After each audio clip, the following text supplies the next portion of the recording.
느헤미야서 11장을 우리가 계속해서 몇 번에 걸쳐서 살펴보고 있습니다. 불편을 기쁨으로 여기며 자원하는 사람들. 좀 길지만 한번 따라해 볼까요? 불편을 기쁨으로 여기며 자원하는 사람들.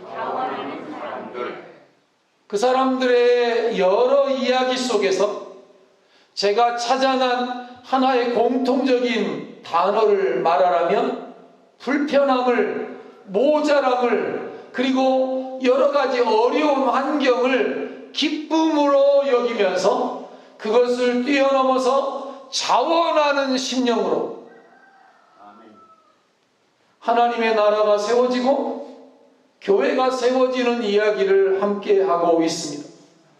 바라기는 저도 그렇고 여러분도 그렇고 신앙생활하는 거 좀 불편해도, 때로는 조금 무거워도, 조금은 어려워도 하나님 안에 있는 것이 축복이요, 하나님과 관계 맺기가 축복이며 그것을 기쁨으로 여기며 자원하며 살아가는 저와 여러분이 되기를 주님의 이름으로 다시 한번 더 축원을 드립니다. 무너진 성벽, 무너져버린 성전이 재건되어지는 과정을 거친 다음에 이제 두 번째 중요한 역사가 시작되고 있습니다. 예루살렘 성 안에 거주하게 된 복된 사람들이 누구일 것인가? 건물이 관심이 아니라 하나님의 관심은 지금도 저와 여러분 사람이라는 사실을 기억할 수 있기를 축복합니다. 사람들은 집이 중요하다고 말합니다. 아닙니다. 집이 아무리 좋아도 그 집에 사람 살지 아니하면 썰렁하고 무너지고 폐허가 됩니다. 그러나 비록 허름허름한 집이라고 할지라도 사람이 살면 생기가 돌고, 사람이 살면 조금씩 고쳐가고 수리하면 아름다운 집이 되고 아름답고 향기 나는 거처가 되어집니다. 문제는 사람입니다. 예루살렘 성벽이 재건되고 성이 지어졌습니다. 더 중요한 것은 그 성에 누가 살 것이며, 그 성전에서 누가 예배할 것이며, 누가 하나님을 섬김의 축복의 자리에 있게 될 것인가. 다시 한 번 더 강조합니다. 하나님의 관심은 리모델링한 위봉교회의 건물이 아니라 1907년부터 기록된 당회록의 기록물이 아니라 오늘 여기 앉아있는 저와 여러분 한 사람 한 사람이라는 사실을 잊지 마시기를 주의 이름으로 축원을 드립니다. 우리 교회보다 여러분 한 영혼이 더 중요합니다. 이 건물 돈만 있으면 얼마든지 지을 수 있습니다. 다른 모든 것, 그 모든 것보다 우선은 영혼입니다. 사람입니다. 위봉교회의 재건과 리모델링의 완성도 중요합니다. 그러나 위봉교회에 보내심을 받은 사람들이 누구며, 거기에 하나님의 때에 하나님의 불편을 감내하면서 하나님의 나라와 하나님의 명예와 하나님의 이름을 위하여 땀 흘리며 애쓰며 수고하며 살아가기로 다짐하며 살아가는 그 한 영혼이 누구이냐? 사람들은 우리 교회를 탐방 오면서 100주년 기념탑으로 앞에 돌비석을 세워놓은 거기 뒤에 있는 사람들의 이름을 하나씩 읽어보더라고요. 그분들도 중요하지만 지금 현재 우리 교회에 몸담고 있는 사람들의 이름을 하나 내가 따로 새겨놔야 되겠구나. 왜 그 사람들의 이름보다도 더 지금도 더 중요한 한 영혼. 저는 거기에 나오는 이름들 중에 아는 분이 그렇게 많지는 않습니다. 제가 오기 벌써 몇십 년 전에 교회를 섬겼던 사람들이죠. 그들도 복된 사람임에 분명하지만 오늘 특별히 하나님의 교회를 다시 리빌딩하고 무너진 성벽을 다시 재건하고 무너진 성을 다시 수축하는 과정 속에서 한 손에 병기를 들고 한 손에 일하면서 느헤미야와 함께 손잡고 수고했던 사람들이 그 이전의 예루살렘을 지키며 살았던 사람들보다, 그 이후의 예루살렘을 지키며 살았던 사람들보다 어찌 보면 더 중요했던 사람이라는 뉘앙스를 저는 경험하게 됩니다. 여러분, 우리 교회 역사가 122년이라고 할 때에 그 어떤 때의 역사보다도 지금 2022년 요 앞뒤의 역사가 우리 교회의 역사 중에 저는 가장 중요한 때가 아닌가 하는 생각을 갖습니다. 오해는 하지 마십시오. 안양홍 목사 지가 있으니까 그렇지, 그게 아니고 무너져버린 하나님의 전을 다시 세우는 과정 속에 다시 하나님의 이름과 명예를 내기 위하여 함께 쓰고 수고하도록 하나님이 부르셨던 이때 2022년이라고 하는 이 시간표는 다른 어떤 때의 시간표보다 더 중요하다. 그 위봉교회와 함께 기꺼이 불편을 기쁨으로 자원할 사람들이 누구냐고 묻는 것입니다. 지난번에 설교하면서 10분의 1을 제비 뽑아서 그 성에 남게 했는데 그 성에 10분의 1을 제비 뽑혀서 남게 된 사람들의 부정적인 관점에서 제가 그 본문을 살펴서 설교한 적이 있습니다. 서로 안 가려고 하니까, 서로 안 살려고 하니까, 서로 불편을 마다하여서 나 안 해, 나 안 가 할 수 없이 제비를 뽑아서 반강제적인 방법으로 예루살렘에 살도록 했을 것이라고 하는 관점에서 제가 본문을 묵상하면서 바라보면서 새벽에 설교를 작성해서 여러분과 나누었습니다만, 그 다음에 계속해서 제가 느헤미야서를 지금도 계속 새벽마다 보고 있는데 이 볼 때마다 조금 마음속에 뭔가 이게 조금 걸림이 있었습니다. 이 단어 때문입니다. 자원하여 남았던 사람들, 그리고 그 10분의 1 제비 뽑아져서 남겨진 사람들에게 복을 빌어 주었다. 저 단어의 뉘앙스를 가만히 묵상을 해보면서 내가 설교의 관점이 틀렸을 수도 있겠다. 다른 말로 말하면 물론 중요하고 정확한 건 내가 천국에 가서 그분들에게 확인을 해야 알겠지만 성경이 정확히 말을 하지 않으니까 이렇게도 볼 수 있고 이렇게도 볼 수 있는 관점입니다만은 긍정의 관점으로 해석해보는 것이 맞겠다. 그래서 오늘은 긍정의 관점으로 이 본문을 한번 접근해보고 싶어서 이 본문을 다시 선택을 하게 된 것입니다. 긍정의 의미로 해석을 해보면 제비를 뽑는다는 것은 어떻게 되느냐면 서로 가지 않겠다고 버둥대고 발버둥치고 거부하는 것이 아니라 한번 따라할까요? 서로 가겠다고, 서로 남겠다고, 서로 불편을 감내하겠다고, 그렇게 서로 가겠다고 하니까 어떻게 해야 되느냐면 그래, 그러면 제비 뽑아야지 이렇게 되어졌을 수도 있을 것이다 라고 생각을 하게 된 거죠. 왜냐하면 성은 넓고 큰데 그곳을 파수하면서 지키면서 이제 새롭게 가꾸어 가야 할 사람들이 아직 부족하기 때문에 그 성의 사람들을 이제 찾는 과정인데 지도자들은 자원했습니다. 물론. 그런데 백성들이 부족을 했는데 그 평신, 우리로 말하면 목회자들은 자원해서 남았는데 평신도들이 없는 거예요. 교회 목회자는 있는데 성도들이 없는 것이죠. 쉽게 말하면. 그랬을 때 어떤 방법으로 했는가 했을 때 10분의 1을 제비를 뽑았는데 그 제비 뽑은 사람들은 안 가겠다고 하는 사람들이 아니라 서로 가겠다고 하는 사람들 중에서 뽑아서 10명 중에 1명은 예루살렘에 보내고 나머지 9명은 성 밖에 그 넓은 예루살렘 주변의 땅에 거처를 정하며 살도록 했다고 하는 해석. 그렇습니다. 우리 중에 저도 그렇고 여러분도 그렇고 누구든지 하나님이 부르시면, 하나님이 선택하시면, 하나님이 가라시면 누구라도 기꺼이 순종하는 삶이 축복이라는 거 기억하시기를 바랍니다.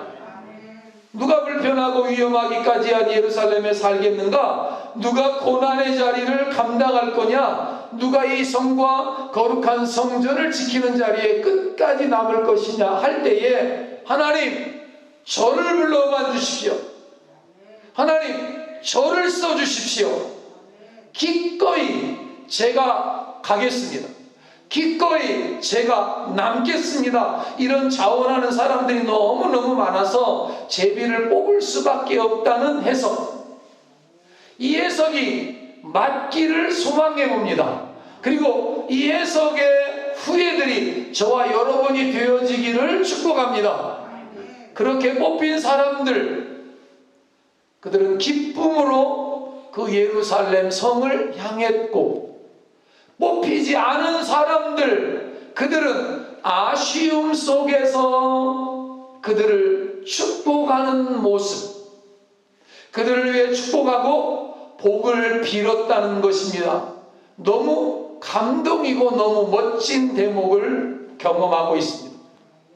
제비 뽑기를 통한 하나님의 주권적인 선택, 하나님의 부르심 앞에서 모두가 다 아멘하는 백성들이구나, 멋진 백성들이구나. 하나님의 선택을 받는 것에 때로는 고난이 따르기도 합니다. 때로는 불편을 견뎌내야 하지만 그런 것에 아랑곳하지 아니하고 기뻐하고 축복하고 복을 빌고 있는 이야기를 오늘 만나고 있습니다. 2박 3일의 여정을 경험하면서 완도에서 배 타고 몇 시간 들어가야 되는 수완도에서 오신 사모님이 간증을, 자기소개를 하면서 차 안에서 간증하는 이야기를 잠깐 하는데 마음이 참 짠했습니다. 그 섬에 가서 얼마 동안 지내다 보니까 육지가 그리워지고, 그리고 뻔해서 사람도 뻔하고 갈 곳도 뻔하고 다 그게 그거고, 그래서 그날부터 하나님께 기도하기를 시작했대요. 하나님, 나 좀 육지로 좀 보내주세요. 이 섬 답답해서 못 살겠습니다. 맨날 보는 게, 우리는 바다를 보면 좋지요. 우리는 좋잖아요. 어쩌다가니까. 맨날 보는 사람은요, 안 좋은 정도가 아니라 그거 보면 우울증이 오고 그 바다가 그 사람들을 얼마나 힘겹게 하는지 모른답니다. 그래서 계속해서 하나님 앞에 기도했는데 하나님이 말씀을 안 하시더래요. 그래서 기도를 바꿨대요. 하나님, 저 죽여주세요. 이제 죽여주세요. 안 보내려면 죽여주세요. 차라리. 그리고 기도했는데 하나님이 여전히 응답을 안 하시더라는 거예요. 그래서 나중에는 포기하고, 하나님 알았습니다. 그저 하나님께서 여기 뭐 나 보내셨다 그러면 내가 그냥 남지요 뭐. 하나님이 나 그렇게 사랑하고 그렇게 사랑 안 해도 상관없이 나 그냥 이 섬에 남겠습니다. 그리고 하루하루 지내다 보니까 벌써 20년 30년을 살아와서 이제는 섬 사람이 다 되었고, 그리고 그 섬에서 하루하루의 생활도 육지에서의 하루하루의 생활과 버금가는 복된 섬김의 여정을 살았노라고 고백을 하는 것을 들을 수 있었습니다. 저도 섬에 한번 가본 적이 있습니다만 섬에 가니까 정말 답답하더라고요. 이게 빨리 나가고 싶은 생각이 머릿속에 잠깐 드는 경험들을 했는데, 그 성, 예루살렘 성, 아마 이 섬보다도 더 못했을 것입니다. 그 섬에는 그래도 먹고 살 것이나 터전이나 밭이나 뙤약이 이런 것이 있을 테지만 예루살렘 성에는 아무것도 없는 거거든요. 지금 폐허죠, 폐허. 옛날에 여호수아가 가나안 땅을 정복한 후에 땅을 분배할 때도 제비 뽑기를 했잖아요. 그리고 각 족속들이 그때는 좀 달랐어요. 서로 좋은 땅을 차지하겠다고 하니까 제비를 뽑았거든요. 또한 이스라엘 백성들이 왕을 세워달라고 할 때에도 제비를 뽑았고요. 예수님의 제자 중에 가룟 유다, 이 제자가 예수님을 버리고 떠난 다음에 예수님의 제자를 충원해야 되는 과정 속에서 한 제자를 자식 제비 뽑아서 충원을 하잖아요. 그 제자가 우리가 아는 마띠아라고 하는 사람이 뽑히죠. 결국 제비 뽑기라고 하는 것은 사람이 후보자도 내고 일도 계획하지만, 한번 따라할까요? 선택은 하나님의 손에 달려 있습니다. 아멘. 저마다 예루살렘 성 안에 들어가서 살기를 원했지만 하나님께서는 10분의 1만 그 성에 들어가 살게 하셨고, 그 성 안에 들어간 사람들의 삶은 고난과 고통이 있었지만 두려워하지 않았고, 밤이 무서웠을 것이지만 무서워하지 않고, 먹을 거 제대로 없고 삶이 불편하고 고단했지만 그들은 최선을 다해서 이제 하나하나를 만들어가는 일들을, 그 도시를 재건하며 다시 세워가는 일들을, 그래서 이름에 걸맞게 거룩한 도성이 되어지도록 가꾸어가고 만들어가고 땀 흘리는 일에 헌신하는 축복의 사람들이 되었다는 것이죠. 그렇다면 제비 뽑히지 못한 나머지 10분의 9는요? 그 사람들은 예루살렘 성 안에는 살지 못했으니까 결국은 성 밖에 살았겠잖아요. 우리로 말하면 우리 위복마을에 못 살고 성 밖에 외성마을, 오성마을에 살았을 거 아니겠어요? 근데 그들이 어떻게 살았는가를 성경은 힌트를 주고 있는데, 한번 파란 글씨 다시 한번 또 또박또박 한번 읽어보겠습니다. 또 모든 백성들은 예루살렘에 살기로 자원하는 사람들을 축복해 주었습니다. 10분의 1이 제비 뽑혀서 거기에 살기로 한 사람들도 아마 저는 축복해 주었을 거라고 생각을 하고, 그런데 10분의 1의 제비 뽑히지 못한 사람들 중에 몇몇 사람들이 또 제가 남겠습니다 라고 스스로 자원했다고 이야기하고 있잖아요. 지금 자원하는 사람들을 축복해 주었다. 그들은 비록 예루살렘 성 안에 들어가서 청소하지 못하고 집도 짓지 못하고 예루살렘 성전을 복구하는 일에도 참여하지는 못했지만 성 밖에 살면서 성 안에서 고생하며 살아갈 사람들, 그들을 축복해 주는 삶을 살았다. 그렇습니다. 보내는 사람이 있는가 하면 보냄을 받는 사람이 있습니다. 축복해 주는 사람이 있는가 하면 축복을 받는 사람들이 있죠. 이들이 함께 어우러져서 교회를 만듭니다. 그것이 참된 교회의 모습이죠. 그렇습니다. 교회는 서로가 서로를 축복하는 기관이라는 사실을 여러분 기억하시기를 축복합니다. 만나면 축복하십시오. 만나면 복을 빌어주십시오. 남의 집에 가도 그 가정을 위해서 축복해 주십시오. 왜냐하면 하나님이 우리 그리스도인들에게 남의 집에 가거든 복을 빌어라. 네가 축복의 통로다. 너를 통해서 내가 일한다. 너의 말 가운데 내가 역사한다. 약속해 주셨기 때문에 여러분이 가는 곳마다, 가서 만나는 사람마다, 가서 거하는 모든 거처가 여러분들을 통하여, 우리를 통하여 축복의 현장으로 바뀌어지는 거룩한 선순환의 역사가 일어나게 되기를 주의 이름으로 축원을 드립니다. 안 되는 곳에도 우리가 가면 되어지고, 어려운 곳에 우리가 가면 문제가 해결되어지고, 고난 속에 있는 영혼들이 우리가 가면 다시 살아나고. 그 목사님이 마지막 시간에 간증을 하면서 교회 소개를 하면서 그분이 이런 이야기를 하더라고요. 화성이라고 하는 곳에 왔는데, 와, 우리 교회 이렇게 이제 우리가 알았잖아요. 우리 교회 지붕을 해줬잖아요. 그 교회가. 근데 와, 우리 교회 이게 뭐죠? 와, 뭐라? 우리 교회 이런 줄 알았더니 가보니까 마을 이름이 와우리야. 와우리.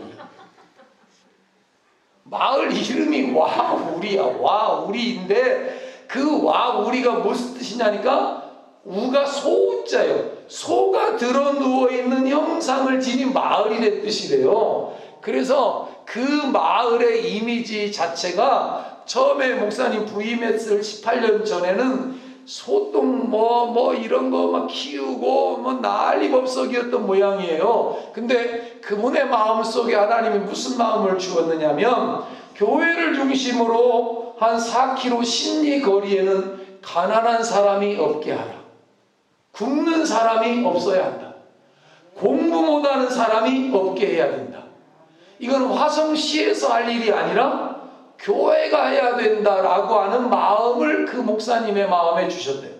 하나님이. 그래서 그분이 뭘 하기 시작했느냐면, 장애우들을 향하여 일터를 만드는 일들, 그 다음에 학교 가지 못하는 사람들을 향하여 대안학교를 만들어서 공부하게 하는 일들, 그리고 굶는 사람이 없도록 먹거리를 제공하는 이런 일들을, 이런 선한 일들을 시작을 하다 보니까 하나님이 축복해 주셔서 그 교회가요, 가보니까 교회가 아파트 단지의 한 중앙에 딱 위치해 있어. 제가 부러웠을까요? 부러웠을까요? 더 놀라운 건 교회가 아파트 단지 한 중앙에 있는데 언덕 위에 있어. 그것도 언덕 위에. 그러니까 자동적으로 그 주민들은 교회의 십자가를 보게 되어져 있어. 그리고 그 본당이 약 1,500석이 되던데 교인이 3,000명이 됐대요. 근데 그 주변에 엄청나게 많은 아파트 사람들이 그 교회와 관계를 안 맺을래야 안 맺을 수가 없겠더라고. 그 교회 바로 옆에 우리 초등학교가 또 세워지고 그 옆에 아파트 단지들이 계속해서 들어서서, 그래서 우리한테 소개하기를, 자, 지하 2층에 본당이 있습니다. 지하 2층으로 내려갑시다. 가서 봤더니 뭔 지하 2층이요? 1층이요, 1층. 왜 1층이냐면 요렇게 언덕인데 여기를 까서 교회 아래층에 지하 2층, 그 위에 2층, 그 위에 3층 뭐 이렇게 해놓은 거니까 맨 위에서 보면 지하층이지만 길에서 보면 1층이에요. 1층. 그러니까 지하가 아니에요.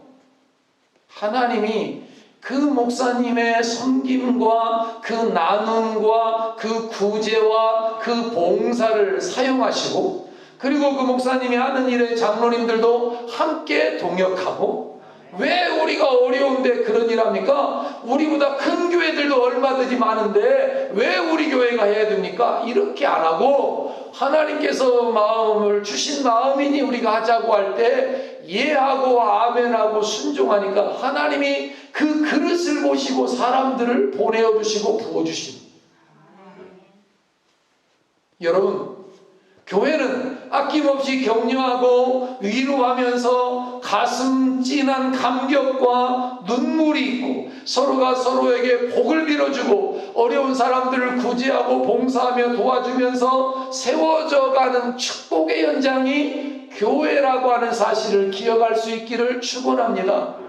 그래서 우리 교회인데 그거를 다음에 요렇게 느낌표 비슷하게 하나를 꼬리표를 붙여놓고 이름을 우리 교회 이렇게 이름을 멋지게 바꿔 놓았더라고요. 우리 교회가 그런 교회가 되어지기를 저는 그 말을 들으면서 소망해 보았습니다. 우리 유공교회 주변에 4km에 어려운 사람이 없게 할 수는 없겠는가? 그리고 공부 못하는 사람이 없도록 한번 해보면 안 되겠는가? 아니, 저는 이런 생각을 했습니다. 우리 교회를 주변으로 해서 4km에 구원받지 못하는 영혼이 없게 하기를 소망해 보았습니다.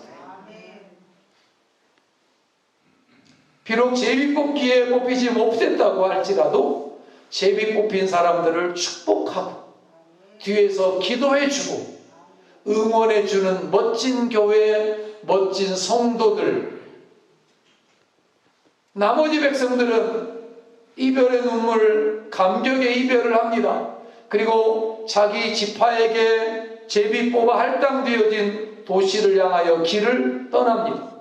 다툼이 없이 서로 먼저 좋은 땅을 차지하겠다고 우격다짐하는 것이 아니라 20절에 보면 여호수아에 의해서 제비 뽑아 분배받은 땅, 각기 자기 지파 기업의 땅으로 떠나가는 사람들, 또한 부류의 사람들을 성경이 이야기하면서 자원하여 그 성에 거주하기로 손을 들었던 사람들을 소개하는데, 여기 자원했다라는 사실이 중요합니다. 예루살렘에 나는 남기로 자원했습니다. 이 자원했다라고 하는 말이 무슨 뜻이냐면 하나님께 제물을 바칠 때 사용하는 단어가 바로 이 단어입니다.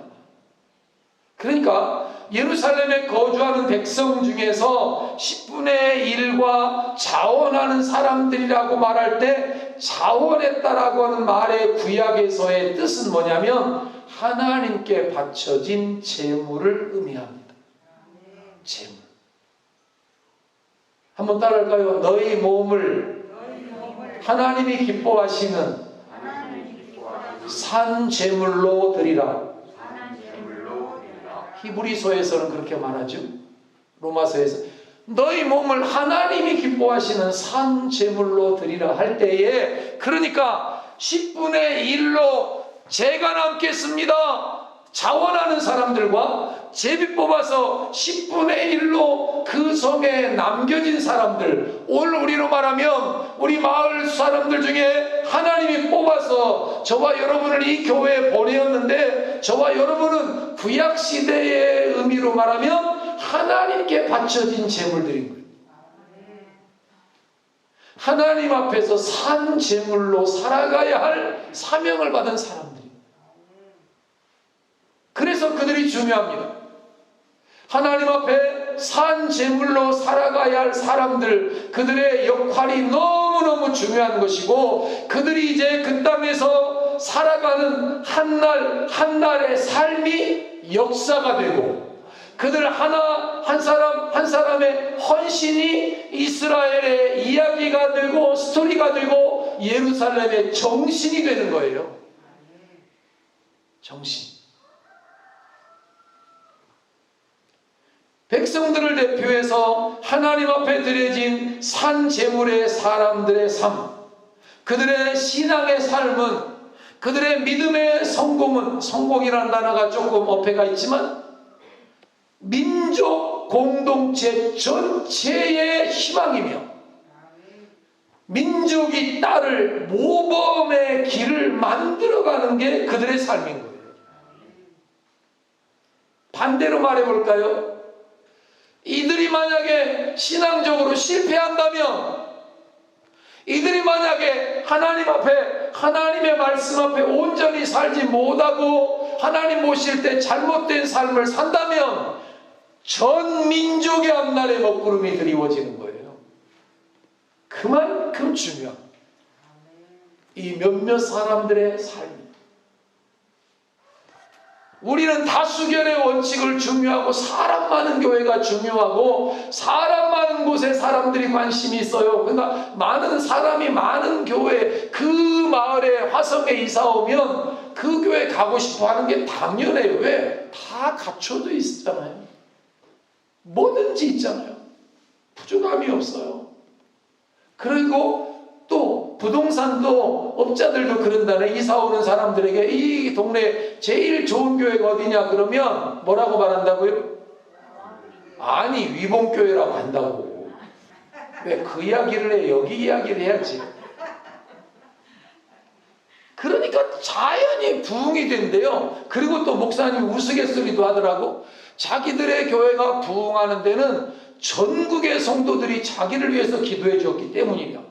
그래서 이게 무슨 뜻인가 그랬더니, 성도들이 우리 교회를 하나님 축복해 주시옵소서, 우리 교회를 축복해 주시옵소서 늘 그렇게 기도하니까 자기 교회가 부흥한대네. 그 교회가 우리 교회잖아. 와 우리 교회. 와자는 말하지 않아도 우리 교회 이러니까. 여러분, 비록 소수의 사람들이라고 할지라도 그들의 삶이 예루살렘의 정신이 되고 그들의 삶이 모델이 되는 것이고 그들의 삶이 너무너무 중요한데, 옛날로 말하면 레위인들의 삶에 버금가는 중요성이 그들에게 있는 거예요. 그래서 위봉교회의 목사인 저의 삶이 너무너무 중요하고, 더 나아가서 여러분의 한 사람 한 사람의 삶도 너무너무 중요하다는 사실을 잊지 마시기를 주의 이름으로 축원을 드립니다. 레위인, 산 제물, 하나님께 바쳐진 사람들. 그래서 그들을 통해서 하나님의 새로운 역사가 써내려가는 놀라운 일들이 벌어지게 됐는데, 더 재밌는 것은 거기 자원하며 손을 들었던 사람들이 누군가 했을 때 성경은 그 사람들을 베레스의 후손들이었다, 베냐민의 자손들이었다 기록을 하고 있습니다. 나 거룩한 산재물로 하나님 앞에 살게요, 하나님 써주세요, 하나님 뭐든지 시켜만 주세요, 자원했던 사람들이 누구였느냐면 베레스라고 하는 사람들의 후손들이었고 베냐민 자손의 후손들이었는데, 이 자손에게는 공통점이 있었습니다. 약점을 가진 자손들이었죠. 부끄러운 과거를 가졌던 사람들이 베레스의 자손들이었고, 부끄러운 자손들이 바로 이 가문들이었습니다. 베냐민 사람들이었습니다.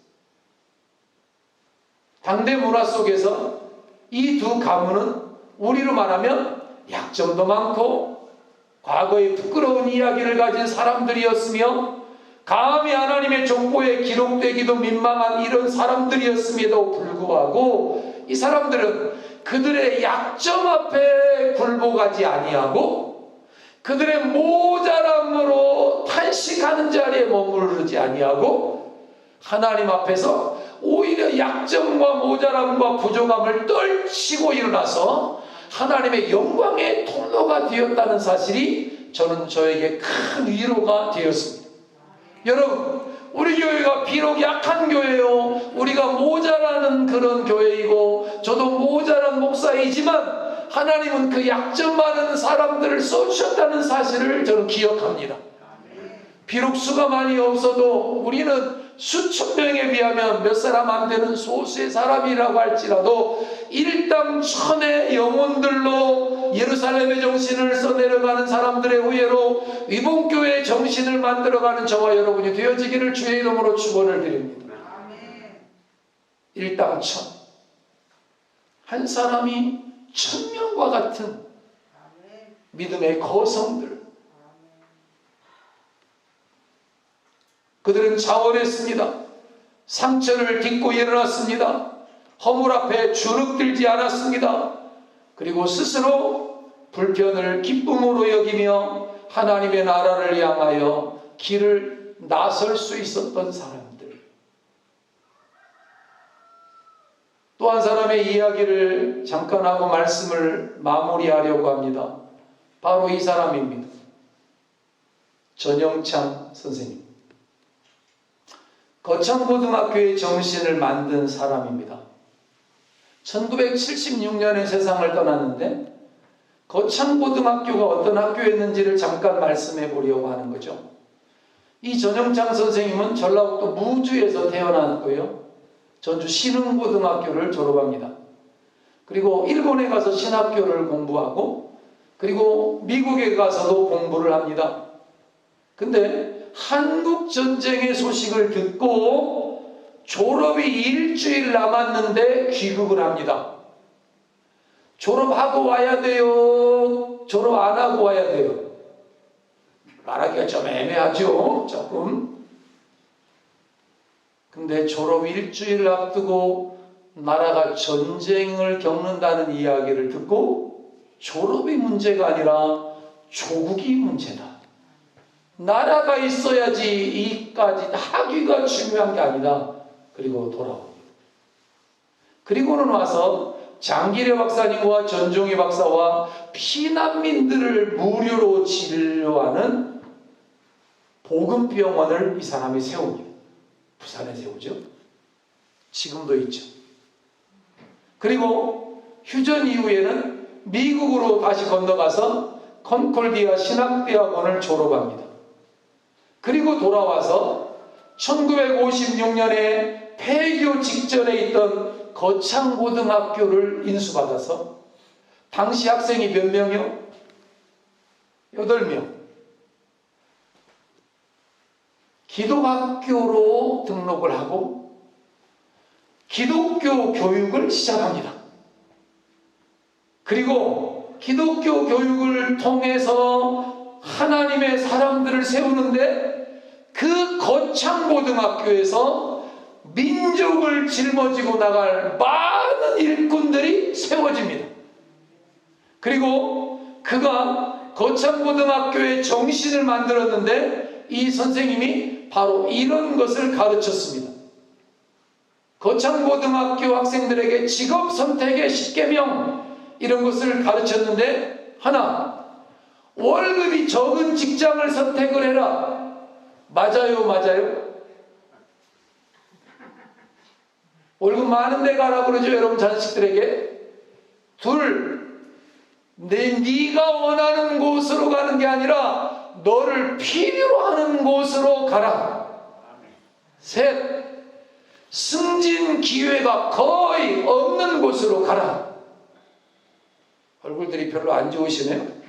넷, 모든 조건이 갖추어진 곳은 피하고 처음부터 시작할 수 있는 황무지 같은 곳으로 가라. 다섯, 사람들이 앞다투어 모이는 직장은 절대 가지 말아라. 여섯, 장래성이 없다고 생각되는 곳으로 가라. 일곱, 사회적 존경 같은 것은 아예 꿈도 꾸지 못하고 바랄 수 없는 곳으로 가라. 여덟, 한 가운데 가려고 하지 말고 가장자리 눈에 띄지 않는 곳으로 가라. 아홉, 부모나 아내나 약혼자가 결사 반대하는 곳이면 거기 틀림이 없다. 거기로 가라. 열, 왕관이 아니라 단두대가 기다리고 있는 곳으로 가라. 이 직업선택의 10계명을 거기 학생들에게 가르쳤어요. 기독교 정신으로 가르쳤어요. 예수님의 정신으로 가르쳤어요. 거기서 수많은 하나님의 사람들이 세워졌어요. 여러분, 예루살렘의 정신이 거창고등학교의 정신이 되었고, 그 정신이 위목교의 정신이 되고, 저와 여러분의 정신이 되어서 우리의 삶의 특징이 섬기고 나누고 베풀며 살아가는 삶이 되어지기를 주의 이름으로 축원을 드립니다.